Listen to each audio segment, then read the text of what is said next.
On March 3, 1918, Soviet Russia signed a peace treaty with Germany, the Peace of Brest-Litovsk. Lenin considered this peace treaty absolutely crucial because aggressive German imperialism was still attacking Russia and the Russian army had completely disintegrated. There had been a revolution, troops were simply leaving their posts and going home, the army was not in any condition to resist the Germans. A left communist opposition emerged inside the Bolshevik Party, which attacked Lenin and claimed it was unacceptable to make such a peace. They declared that rather than sign the peace, it was better to sacrifice the Russian Revolution on the altar of world revolution. In an article of the same name, Lenin characterized the left communist arguments as strange and monstrous. How would the sacrificing of the only successful proletarian revolution benefit world revolution? How could they resist Germany without signing the peace, since their army had been wiped out? Instead, Lenin completely correctly understood that if the Russian Revolution survived, it would be able to help other revolutions, but if it was pointlessly squandered, it would only harm the cause of world revolution. This kind of dialectical thinking of Lenin's, of using the Russian Revolution as a base area for spreading the revolution, was later developed to the idea of socialism in one country.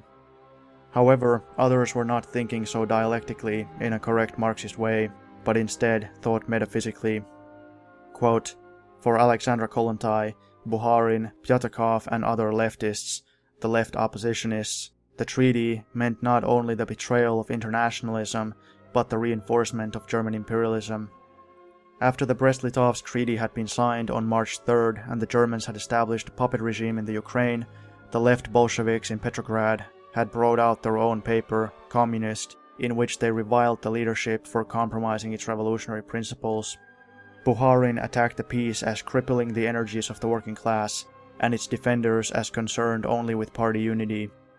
He was supported in a series of anti-Leninist speeches by Mikhail Uritsky, the prominent leftist Central Committee member, Andrei Bubnov, Karl Radek, Ryazanov and Alexandra, all of whom repeated that Soviet power was worth nothing without an international revolution, and that no defeat was to be as feared as this obscene peace.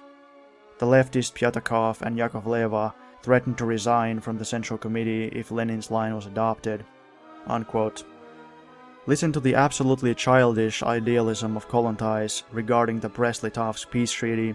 Kollontai opposed the peace treaty and thought that, quote, if they were destroyed instead, it would be good to end in beauty. The vision of mass triumph or glorious death for the good future of generations had swept Kollontai onto a revolutionary wave of her own imagining. Every outburst of discontent in war-weary Europe, and there were many in 1918, fed the illusion for her, as did the presence in Russia of others who shared her vision. Now her variant of Marxism, always a sustainer in battle and an illuminator of reality, had turned into a distorter that threatened the survival of her government. To ignore the fact that the Bolsheviks had no army, that partisans could not prevent the Germans from occupying all the territory they demanded and more, that the Bolsheviks would then have to deal with both their domestic enemies and foreign forces, was to allow ideology to create an illusion of strength where there was none. Unquote. Ultra-leftists have always used fancy language and empty sloganeering to hide that they have absolutely nothing in reality to offer. However, I believe that Kollontai was sincere. She imagined that if the Russian Revolution was sacrificed, it would inspire and cause a world revolution. This is because on some level she still believed revolution was something spontaneous, which was a remnant of her Menshevik past. Quote, when it came to war and revolution, Kollontai and Lenin still spoke different languages. Revolution for her was a burst of spontaneity. In appealing to the notion of world revolution, Kollontai and Yakovleva both seemed to be resorting to rhetoric.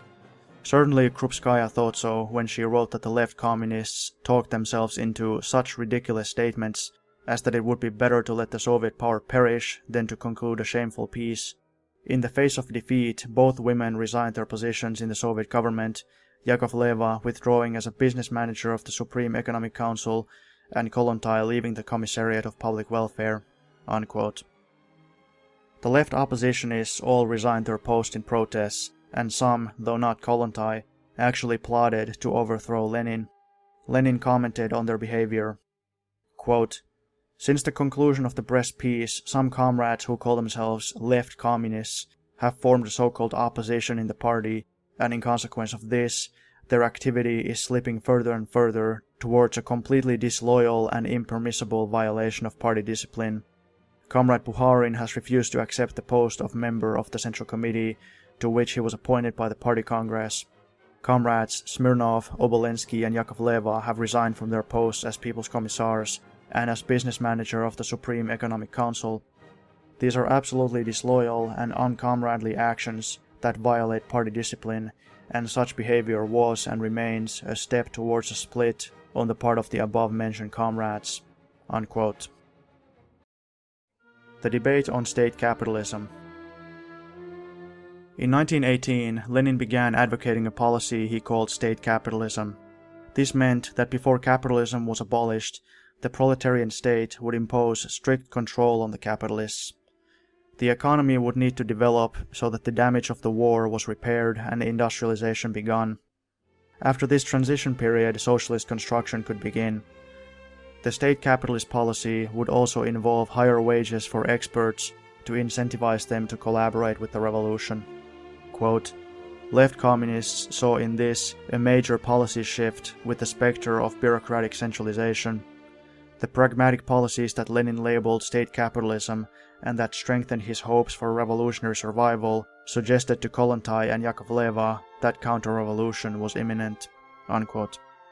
Lenin had discussed these ideas already before the revolution in his pamphlet The Impending Catastrophe and How to Combat It.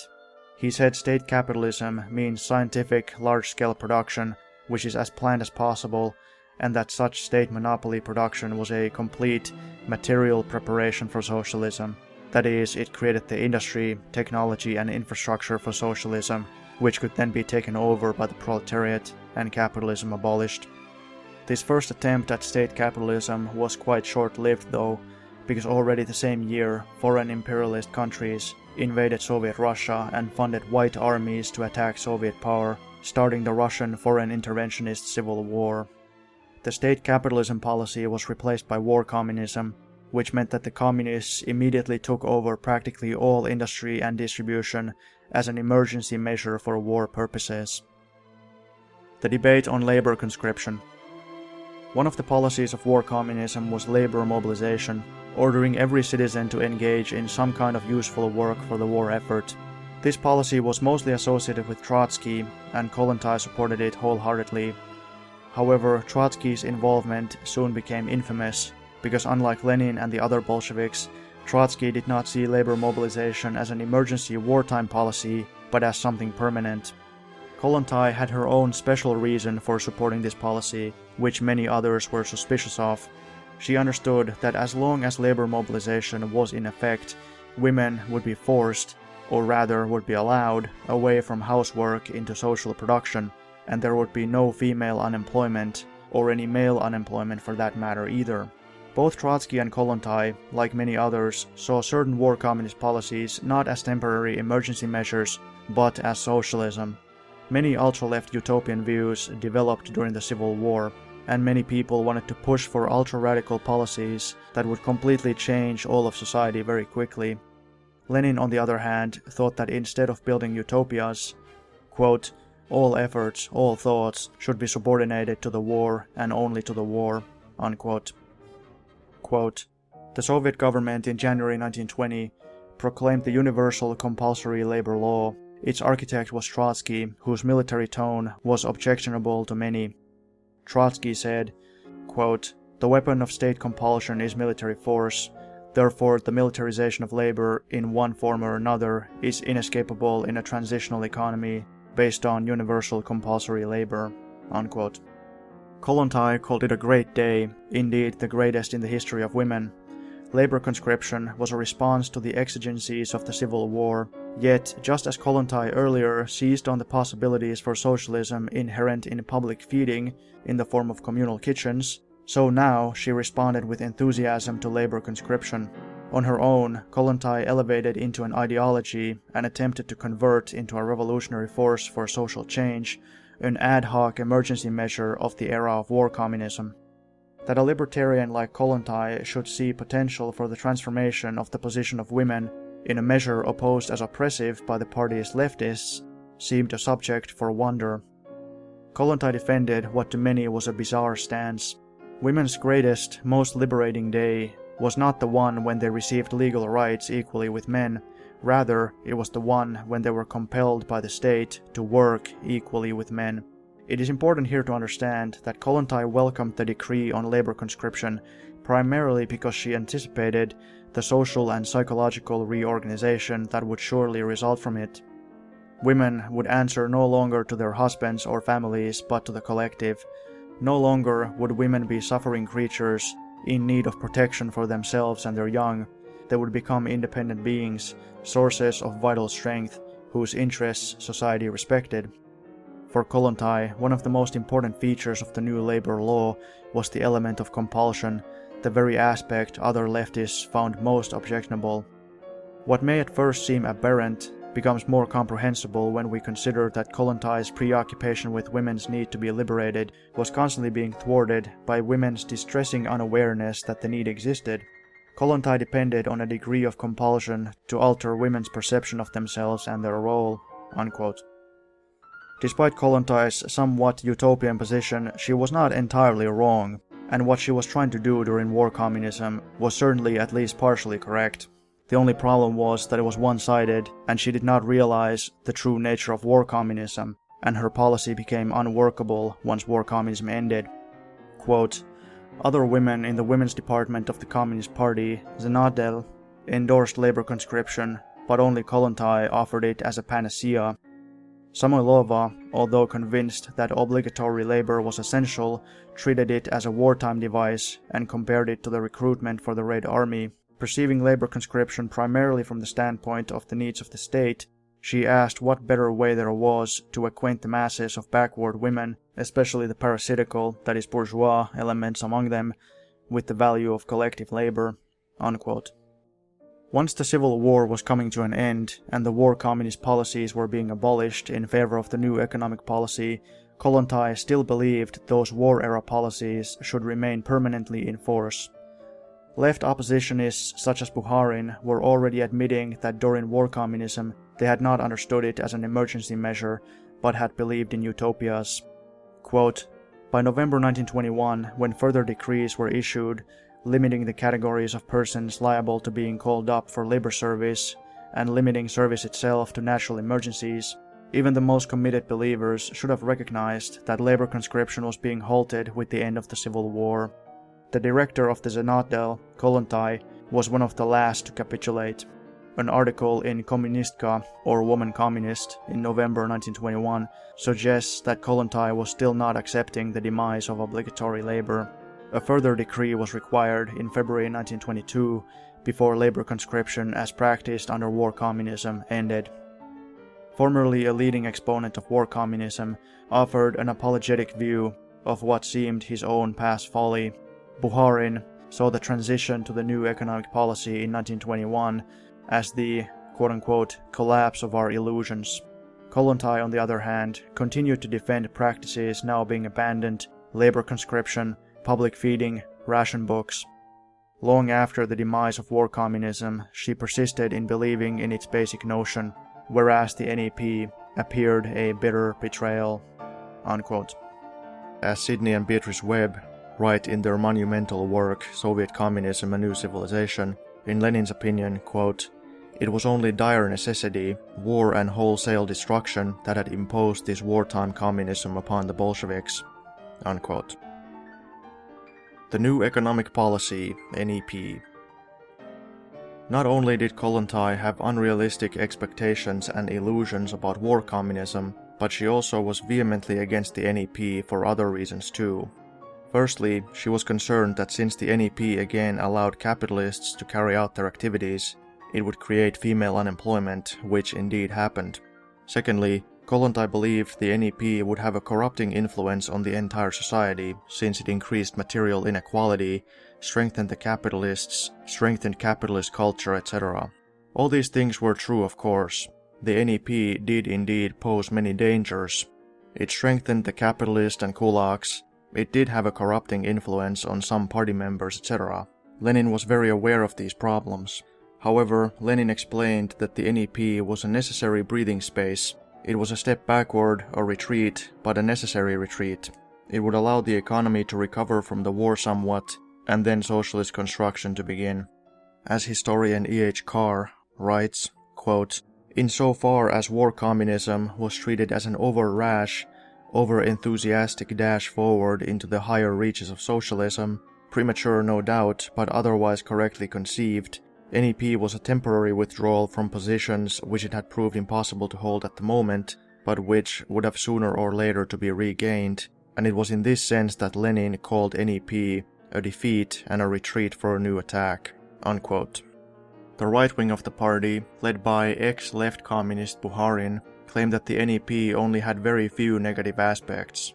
They demanded more deregulation, called for rich peasants to enrich themselves, and said that they would develop socialism at a snail's pace, and capitalism would supposedly peacefully grow into socialism.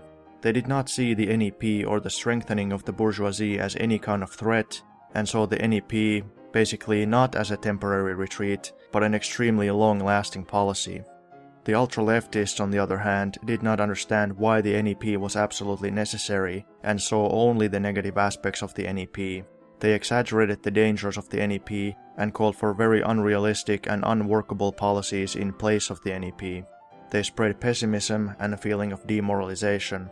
Kollontai considered the NEP, quote, "a dangerous digression from the class-oriented revolution and a backward search among the debris of the bourgeois past." Unquote.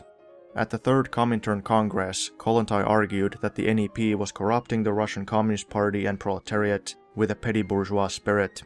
She claimed the world revolution was near, and that the world looked for guidance from the Russian proletariat, which would be unable to lead if the NEP was implemented.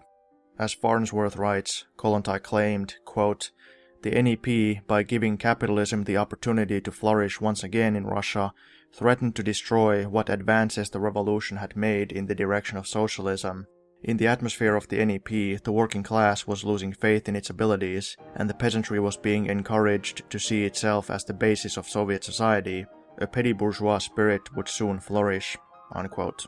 And further, according to Kollontai during the NEP, quote, "Not simply the bourgeois NEP man, that is, the capitalists that were allowed to exist during the NEP, but the working class man was being reinforced in the age-old view of women as household servants and instruments of pleasure.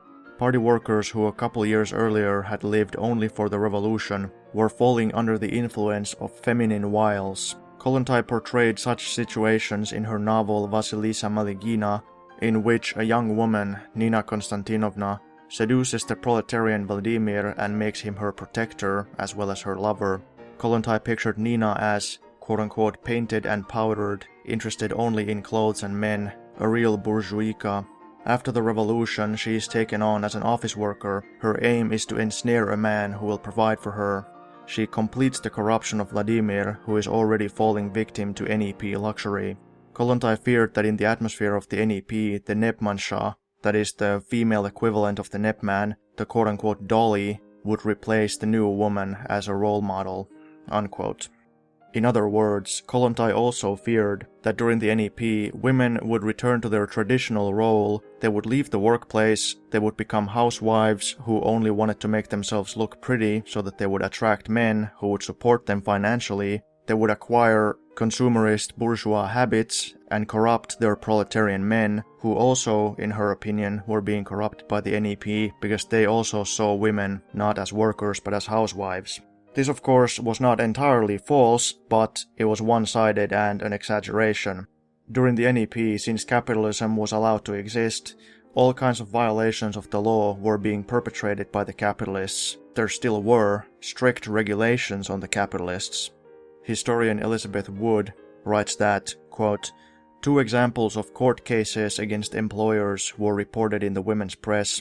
In one, a shop owner was found guilty and sentenced to a year in the labor camps for not paying a pregnant saleswoman her maternity leave wages, for willfully dismissing a woman union delegate, for refusing to recognize the union, and for firing another saleswoman who refused to comply with his personal desires.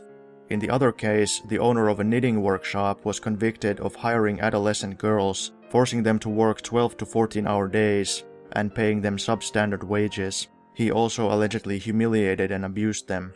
Unquote. The NEP also involved cuts to government spending, because during war communism the government had basically owned everything, controlled everything, and thus funded everything. Now it was no longer possible. Elizabeth Wood writes further, quote, "High party officials such as Emelian Yaroslavsky, who served on the Central Control Commission, also wrote about the dilemma of government cutbacks. What could be done for women and children, he asked, under the conditions of NEP, under the conditions of a hard, cruel, reduced state budget, with our unallayed poverty and the unliquidated consequences of the famine, given the human mass of homeless children."